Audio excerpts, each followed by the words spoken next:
Queridos hermanos, hoy es miércoles de ceniza, primer día de Cuaresma, lección austera que nos da la liturgia hoy, una lección plasmada en un rito de eficacia, podríamos decir, plástica.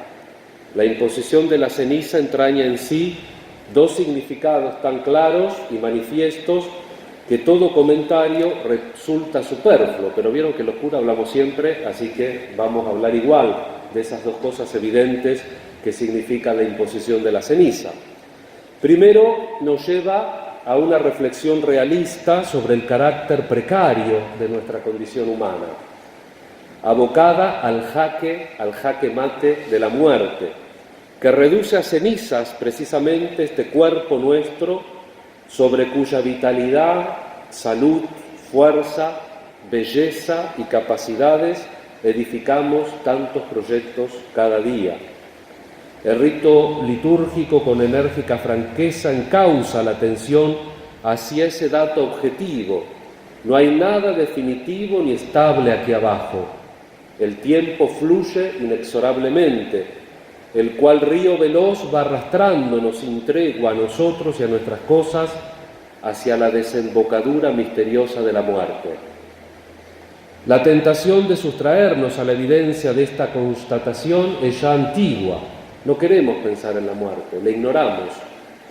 No pudiendo escapar de ella, el hombre ha intentado olvidarla o minimizarla, despojándola de las dimensiones y resonancias que la constituyen el acontecimiento decisivo de la existencia.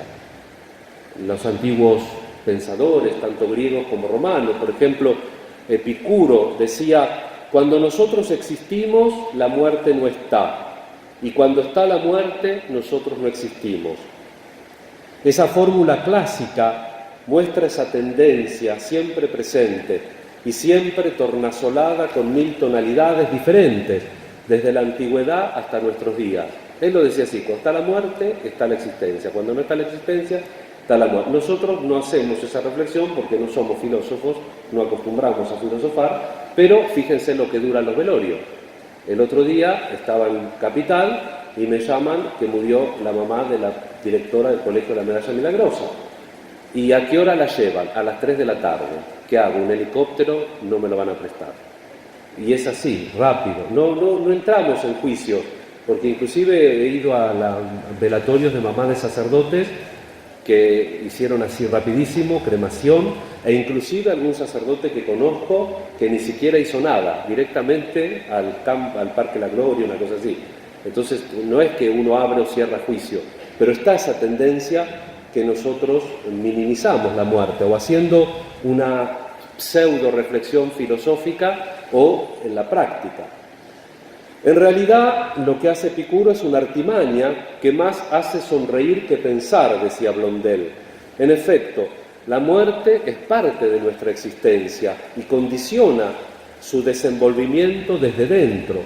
Lo había intuido bien San Agustín cuando argumentaba así: si uno comienza a morir, es decir, a estar en la muerte, cuando comienza a actuar en él la vida.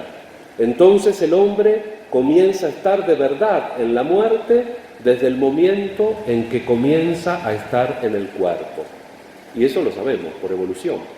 Es decir, las células van muriendo hasta el momento que no se reemplazan más y producen el desenlace tan temido. En sintonía perfecta con la realidad, el lenguaje de la liturgia nos advierte en la oración de bendición y en la primera fórmula de imposición: acuérdate, hombre, de que polvo eres y al polvo volverás. Son palabras que enfocan este problema, imposible de esquivar en nuestro lento hundirnos en las arenas movedizas del tiempo. Palabras que plantean con urgencia dramática la cuestión del sentido, de este emerger nosotros a la vida para ser fatalmente hundidos otra vez en la sombra oscura de la muerte. Es verdad lo que decía el Concilio Vaticano II en la Constitución Gaudium et Spes, Gozos y Esperanzas, número 18. El máximo enigma de la vida humana es la muerte. A este enigma, lo saben, la fe da una respuesta que no es evasiva, Es una respuesta integrada, ante todo, por una explicación y una promesa. La explicación nos viene dada en síntesis en las célebres palabras de San Pablo. Así como por un hombre entró el pecado en el mundo y por el pecado la muerte, así la muerte pasó a todos los hombres por cuanto todos habían pecado en Adán. Por tanto, la muerte tal como la experimentamos hoy es fruto del pecado. En otro lado dice San Pablo, stipendia peccatis mors, es pago por el pecado la muerte. Esta es una idea difícil de aceptar y de hecho la mentalidad profana unánimemente la rechaza. La negación de Dios o la pérdida del sentido vital de su presencia han inducido a muchos contemporáneos nuestros a dar al pecado interpretaciones sociológicas unas veces, otras veces psicológicas o existencialistas o evolucionistas. Todas ellas tienen en común una característica, la de vaciar al pecado de su seriedad trágica. En cambio, la revelación no, sino que lo presenta como realidad espantosa ante la que resulta siempre la importancia secundaria de cualquier otro mal temporal. El principal mal es el pecado, no es la inseguridad o el dólar o la inflación. El pecado es el principal mal, porque todas las otras cosas vienen por ahí. Por el pecado viene la inseguridad, por el pecado vienen los problemas económicos, etcétera, etcétera. En efecto, con el pecado el hombre quebranta la debida subordinación al fin último y también toda su ordenación, tanto por lo que toca a su propia persona como a las relaciones con los demás y con el resto de la creación. Esto también es del Concilio Vaticano II, Gaudium et Spes, pero en el número 13. El pecado marca el fracaso radical del hombre, la rebelión a Dios, que es la vida, un extinguir el espíritu, le dice Pablo a los tesalonicenses. Y por ello la muerte no es más que la manifestación externa de esta frustración, su manifestación más llamativa. Pero la fe no se limita a explicar nuestro drama. Nos trae asimismo el anuncio gozoso de que hay posibilidad de remedio. Dios no se ha resignado al fracaso de la criatura. En su Hijo encarnado, muerto y resucitado, Dios vuelve a abrir el corazón del hombre a la esperanza. Lucharon vida y muerte en singular batalla, cantaremos el día de la vigilia en el pregón. Y muerto el que es la vida, triunfante se levanta. En el misterio pascual, Cristo ha tomado sobre sí la muerte. Sí, la muerte, en cuanto esta es manifestación de que nuestra naturaleza está herida, y triunfando sobre ella en la resurrección, ha vencido en su misma raíz el poder del pecado que actúa en el mundo. Ahora ya en adelante todos los hombres que se adhieran por la fe a Cristo y se esfuercen en acoplar su vida a la de Él, pueden experimentar en sí la fuerza vivificante que irradia del resucitado. No es ya esclavo de la muerte, dice San Pablo, porque actúa en él el espíritu de aquel que resucitó a Jesús de entre los muertos. Y aquí viene el segundo elemento significado por las cenizas y que es evidente, la conversión. Si nos pusiese solamente ceniza en la frente para recordarnos la muerte que ha de reducirnos al polvo, no curaría la Iglesia nuestras heridas, sino más bien aumentaría nuestra tristeza. Y la tristeza no es el remedio de nuestros males. Bastante tristeza nos da esta Argentina inquieta. A este asilo de paz, a este puerto de oración en medio del estrépito de la calle abierto, que es la Iglesia, que es la fe, venimos precisamente algunas veces huyendo de la tristeza del mundo.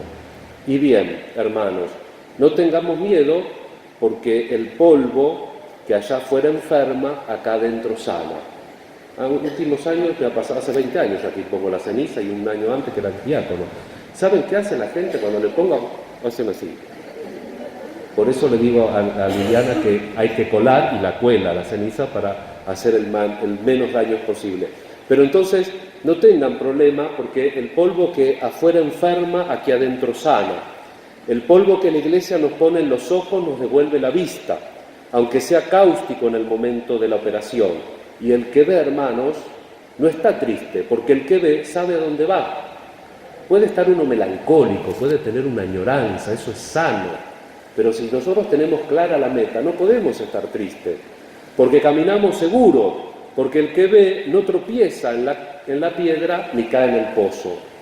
Y por eso nuestro Señor Jesucristo en el Evangelio de este día nos manda el ayuno, la oración y la limosna.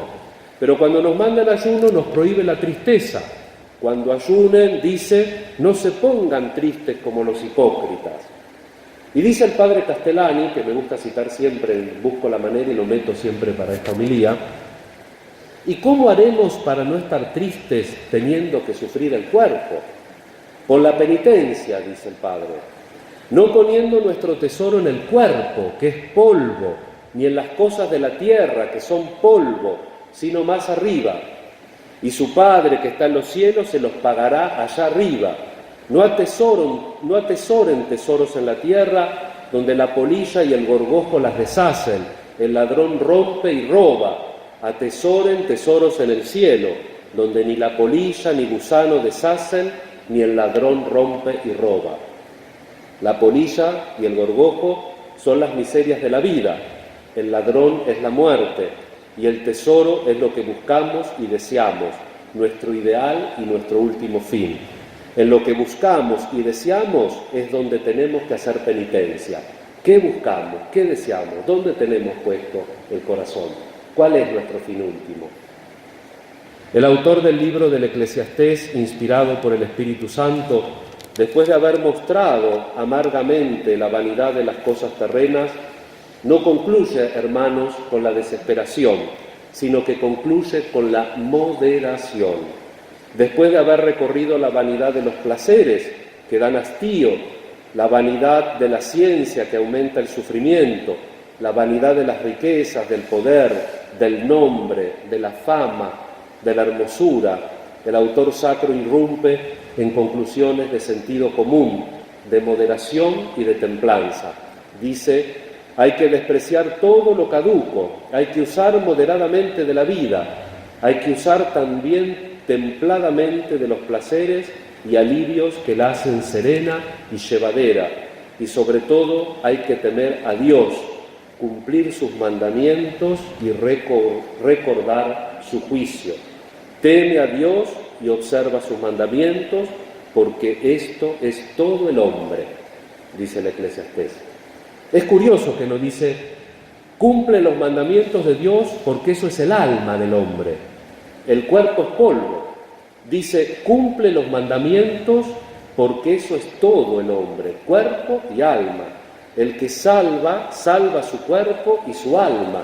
Envía su alma al cielo y envía el montón de polvo de su cuerpo a la tierra como semilla de resurrección. Hombre verdaderamente sabio, prudente y juicioso el que se salva. No nos está prohibido desear riquezas, sino desear riquezas mentirosas. ¿Cómo se pueden asegurar las riquezas contra un ladrón? Mandándolas a la caja de seguridad. Ese es el consejo de Cristo, por medio de la limosna. Envíen sus riquezas donde hay ladrones para que allá las roben, o envíen sus riquezas donde no se las pueden robar. La cajita esa también, pero sobre todo la caridad. La caridad que a veces no es plata, sino que es también lo difícil de tener paciencia, de escuchar a algún pesado, como me están escuchando ahora a mí, de ayudar a alguien que por ahí no nos comprende o que por ahí encima nos paga mal. Eso también es limosna y la tenemos que hacer en la Cuaresma y siempre. ¿Cómo se puede asegurar el grano de trigo contra el gorgojo? Hay que sembrarlo. Es el consejo de Cristo. Si el grano se hunde en la tierra y muere, después brota y hace grande fruto. ¿Cómo podemos asegurar nuestra vida de la caducidad de la muerte? Viviéndola. No duremos, no somos macetas, hermanos. Vivamos hasta el fondo con lo que podemos. Algunos por ahí tenemos que vivir todavía un poco más con bastón, pero no hay que claudicar, hay que seguir siempre adelante. El grano, si lo guardás, no sirve para nada. Si lo enterrás, produce mucho fruto. Así nuestros cuerpos, hundidos por la humillación, deshechos por la mortificación, pulverizados por la muerte, brotarán un día con nueva vida y florecerán como rosas bajo el sol de la inmortalidad. Mientras tanto, con humildad y bajo el manto de la Virgen, nuestra Madre, la Virgen de Itatí, la Madre de Luján, la Virgen, la Madre de Jesús, le decimos a Dios: somos pecadores, queremos convertirnos, ayúdanos, y que sepamos ayudar a los hermanos y sobre todo dejarnos ayudar. Que así sea.